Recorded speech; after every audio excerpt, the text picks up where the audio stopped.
আসসালামু আলাইকুম, কেমন আছেন সবাই? আশা করি সবাই ভালো আছেন। আজকে বানাইতে আসলাম আলু পুরি আর হচ্ছে কিমা পুরি। অলরেডি বানানো শেষ, কিছু কিছু দেখাবো। যখন সানগ্লাস ছাড়া থাকি তখন তো কেউ কোনো কমেন্ট করেন না, কিন্তু যখন সানগ্লাস পরি তখন তো সবাই কমেন্ট করেন। এই দুটো একটু ছোটো আর একটু মধ্যে নেই এখন। এটা আলু ভর্তাটার মধ্যে শুধু শুকনা মরিচ, ধনে পাতা আর একটু কাঁচামরিচ দিয়ে লবণ দিয়ে করছি। এই এই আলুর মধ্যে কোনো ইটি দেওয়া যাবে না, পেঁয়াজ টিয়াজ দেওয়া যাবে না, তাহলে খুবই বাজে হয়। মানে আলুর মধ্যে পেঁয়াজ দেওয়া যাবে না, অনেকে দেখি দেয়।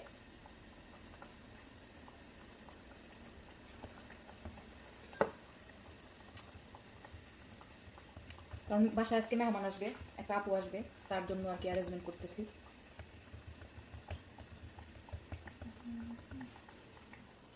এটা হয়ে গেছে।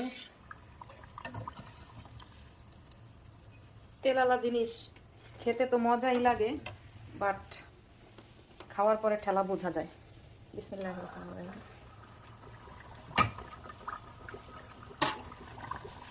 এটা হইতে থাক, আর এইদিকে এখন কিমা পুরিটা বানাই ফেলি। সেম সিস্টেম, ডাল পুরি কিমা পুরি সেম সিস্টেম, শুধু একটু দিতে হবে, ভিতরের জিনিসগুলো আলাদা, আর এমনিতে সব ওয়ে কিন্তু সেম। এখন দিয়ে দিচ্ছি কিমাটা।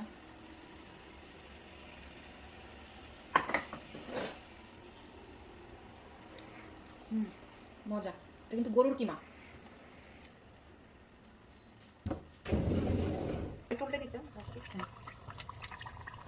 কটা হলো?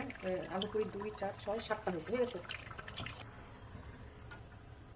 এখন দিয়ে দিই কিমা পুরি। সহজ একদম, অনেক সহজ।